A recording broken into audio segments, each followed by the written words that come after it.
Hello, നമുക്ക് തൃപ്രാർ ഏകാദശി കാണാൻ പോയാലോ? അപ്പം ഒരു 8 മണിയായപ്പോഴത്തേക്കും ഞാനും മമ്മിയും ജേനിയും തൃപ്രാർ എത്തിയേ.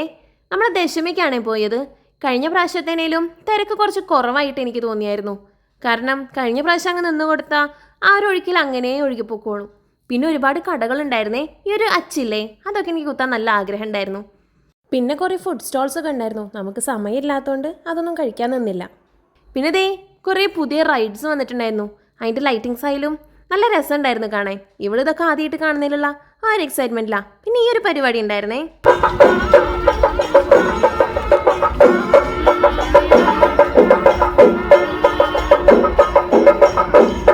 അങ്ങനെ നമ്മൾ അമ്പലം വരെ എത്തി. പിന്നെ അമ്പലത്തിൽ കയറാൻ പാടില്ലല്ലോ. പിന്നെ ദേ ഈ ഒരു സ്റ്റോളിനകത്തേക്ക് കയറി. എൻ്റെ പൊന്നെ, ഇതിനകത്ത് കയറി നമ്മുടെ കണ്ണ് മഞ്ഞളിച്ച് പോവും. എല്ലാം കൂടെ വാരി കൂട്ടാൻ തോന്നും. അവസാനം കുഞ്ഞാവിക്കൊരു ഗതയും മേടിച്ച് നമ്മൾ അവിടുന്ന് സ്ഥലം വിട്ടു. അപ്പോൾ ബൈ.